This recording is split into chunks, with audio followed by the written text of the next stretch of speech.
Hello officers, क्या हाल चाल है आप सभी के। आई होप कि आप सभी बढ़िया होगे और आपकी प्रिपरेशन बहुत अच्छे से चल रही होगी।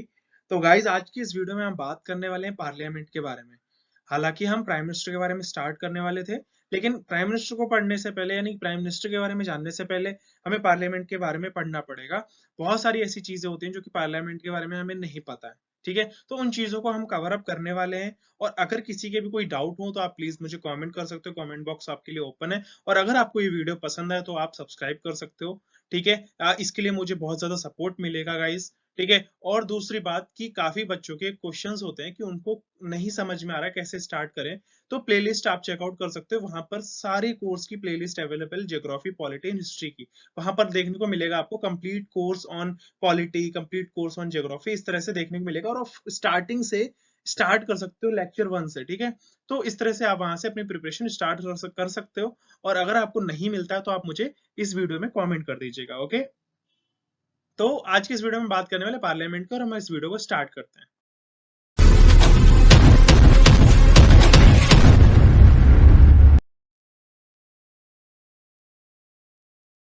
तो यहाँ पर आप देख पा रहे होगे कि आर्टिकल 79 लिखा है मैंने यहाँ पर। और आर्टिकल 79 में क्या लिखा है? Constitution of parliament. अब क्या है या इसका क्लॉज क्या कहता है? आर्टिकल 79 का क्लॉज कह रहा है, there shall be there shall be a parliament for the union which shall consist of the president and two houses to be known respectively as the council of states and the house of the people। अब आप इस पूरे clause को ध्यान मत दो, इसको totally ignore करो। बस दो वर्ड्स का ध्यान रखना कि काउंसिल ऑफ स्टेट्स कहते हैं राज्यसभा को, और हाउस ऑफ द पीपल कहते हैं लोकसभा को। ठीक है, इन दो वर्ड्स को याद रखना। अब एक चीज बताओ, आगे बढ़ने से पहले मैं एक चीज आपसे पूछना चाहूंगा कि अगर आपने अभी तक हमारे वीडियोस देखे हैं या आप कहीं से भी पढ़कर आए और आपके पास ये फर्स्ट टाइम वीडियो है, तो आई होप आप एक वर्ड से बहुत ज्यादा अवेयर हो गए कि अगर मैं आपसे ये पूछूं कि पार्लियामेंट किसको कहते हैं। ठीक है, तो इस वीडियो को पॉज करो यहाँ पर और आप मुझे बताओ कमेंट बॉक्स में कि पार्लियामेंट किन किन चीजों से मिलकर बनती है, यानी कौन कौन लोग पार्लियामेंट में आते हैं, यानी पार्लियामेंट कहते किसको है और पार्लियामेंट का काम क्या है, ये आप मुझे कमेंट करके बताओ। ठीक है, ओके। तो अब हम इस वीडियो को स्टार्ट कर रहे हैं। इस वीडियो को पॉज करके करना, आगे चीट मत करना। ठीक है, तो हम आगे बढ़ते हैं। अब पार्लियामेंट के बारे में मैंने वीडियोस में बहुत बार बताया है, जो भी बच्चे फर्स्ट टाइम देख रहे हैं उनको मैं वापस से बता देता हूँ।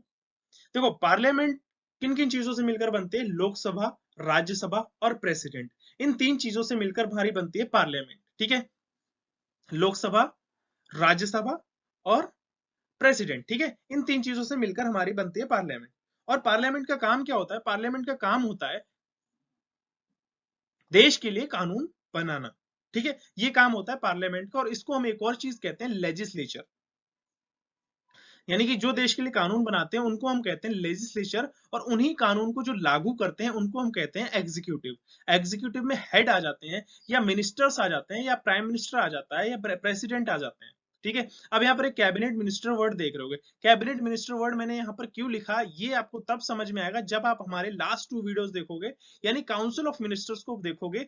तब आपको समझ में आएगा कि एग्जीक्यूटिव में मैंने यहाँ पर प्राइम मिनिस्टर भी लिखा है, प्रेसिडेंट भी लिखा है, लेकिन कैबिनेट मिनिस्टर क्यों लिखा है, ये चीज आपको वहां से समझ में आएगी। ठीक है, तो एग्जीक्यूटिव में कौन कौन आ जाते हैं? मिनिस्टर्स आ जाते हैं, प्रेसिडेंट आ जाते हैं, प्राइम मिनिस्टर आ जाते हैं। ये क्या करते हैं? कानून लागू करते हैं देश के लिए, या देश के लिए जो पॉलिसीज बनाई जाती हैं, बननी होती हैं, उनको काम ये कौन करते हैं? एग्जीक्यूटिव डिपार्टमेंट करता है। ठीक है, तो ये डिफरेंस आई होप आपको क्लियर हो गया होगा। अब हम आगे बढ़ते हैं। तो मैंने आपको ये बताया कि पार्लियामेंट जो है, पार्लियामेंट किन किन चीजों से मिलकर बनती है? लोकसभा, राज्यसभा और प्रेसिडेंट।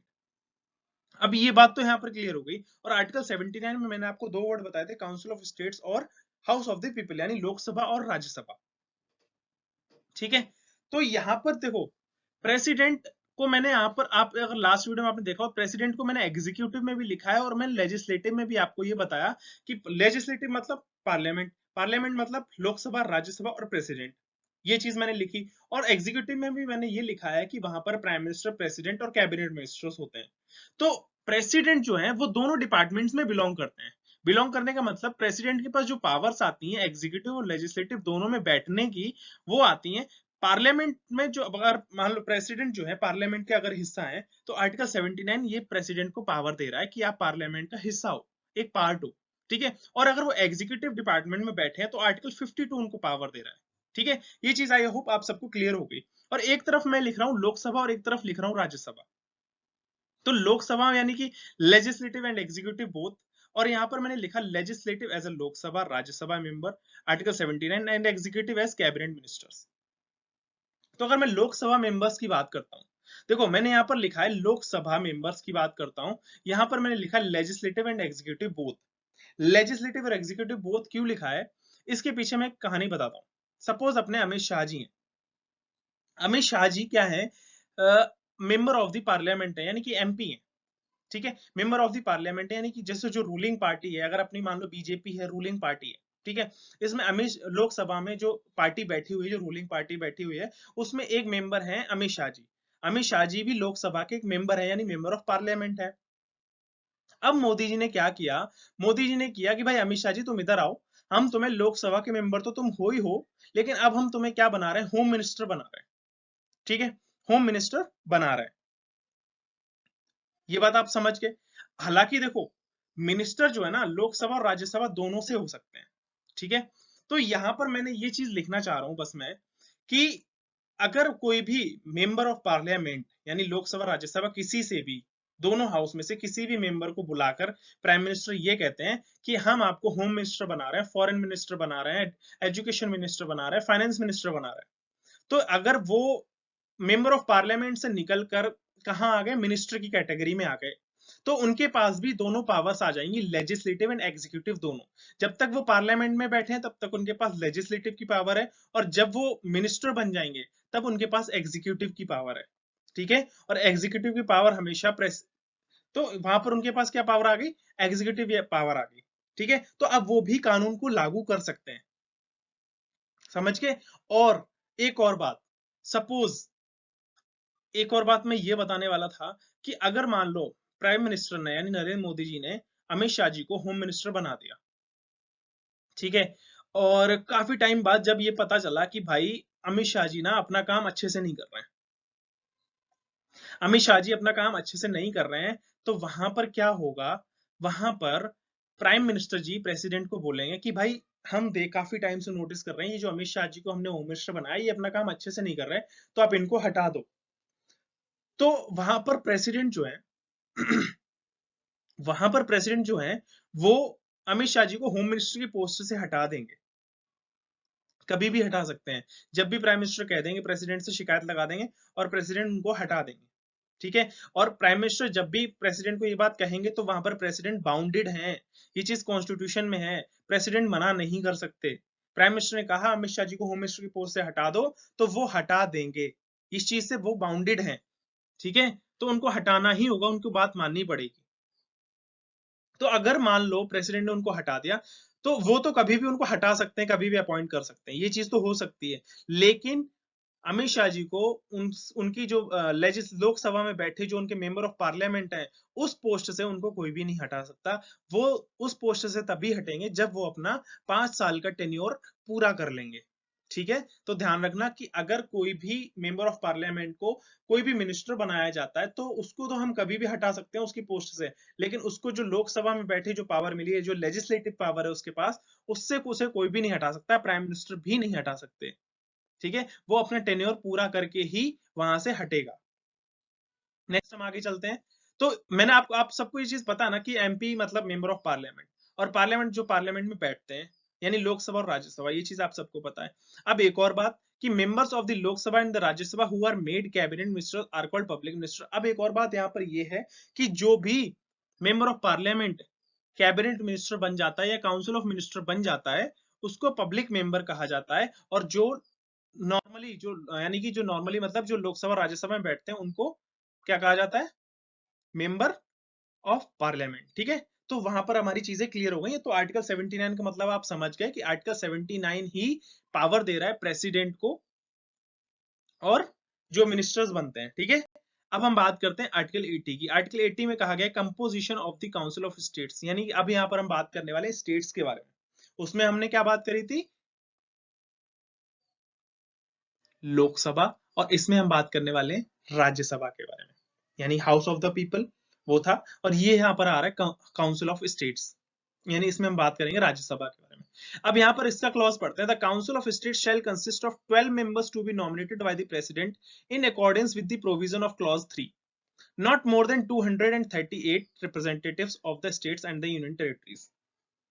अब एक चीज मैं बताता हूं, राज्यसभा में मैक्सिमम जो स्ट्रेंथ होती है मेंबर्स की वो होती है 250, ठीक है।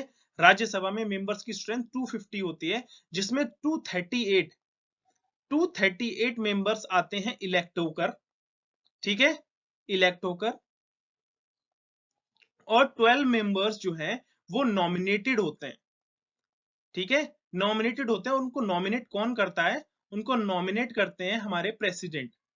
तो आर्टिकल 80 कह रहा है कि जहां पर 12 members to be nominated by the president, 250 members की मैक्सिमम स्ट्रेंथ होती है, जिसमें 238 मेंबर्स इलेक्ट होकर आते हैं अदर स्टेट से, यूनियन टेरिटरी से, और 12 मेंबर्स होते हैं नॉमिनेटेड, जिनको नॉमिनेट करते हैं हमारे प्रेसिडेंट, ठीक है।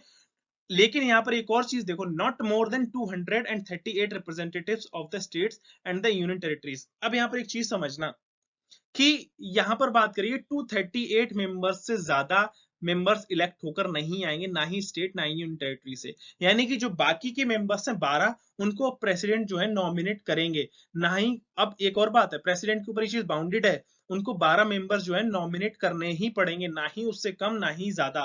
मतलब ऐसा नहीं है कि मैं 13 मेंबर्स नॉमिनेट कर दे रहा हूँ, ठीक है, 237 आ गए स्टेट से, ऐसा नहीं है। और क्या बोलते हैं, या फिर मान लो उन्होंने 10 ही कर पाए, ऐसा नहीं है, उनको 12 मेंबर्स नॉमिनेट करने ही पड़ेंगे, वो चीज बाउंडेड है उनके ऊपर। तो उनको 12 मेंबर्स क्या करने पड़ेंगे? नॉमिनेट करने पड़ेंगे। तो क्लॉज 3 यहां पर क्या कह रहा था? Members to be nominated by the president under sub clause A of clause 1 shall consist of person having special knowledge of practical experience. अब यहां पर बात करेगी कि भाई प्रेसिडेंट को ये चीज तो बताएगी कि 12 मेंबर्स उनको नॉमिनेट करने हैं।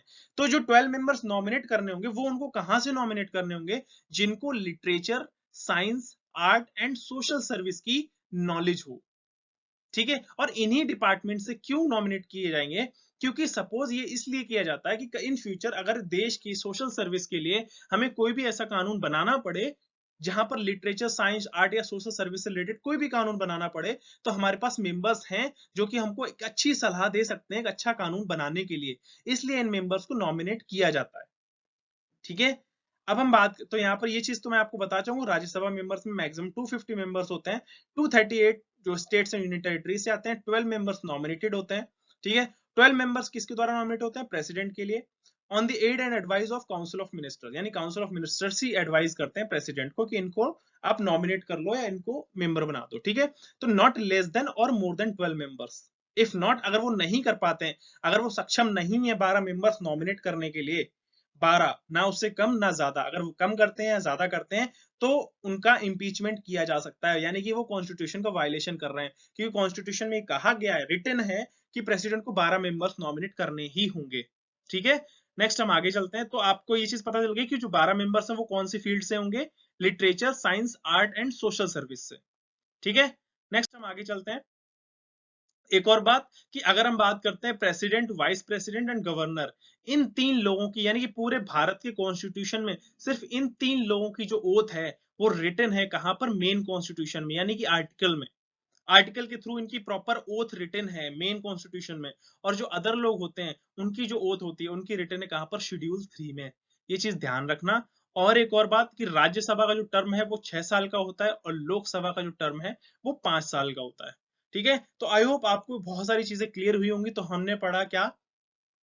काउंसिल ऑफ स्टेट्स के बारे में पढ़ा, जहां पर हमने 12 मेंबर्स के बारे में पढ़ा कि नॉमिनेट किए जाते हैं प्रेसिडेंट के द्वारा, और वो कौन सी फील्ड्स होते हैं? लिटरेचर, आर्ट, सोशल सर्विस, ठीक है।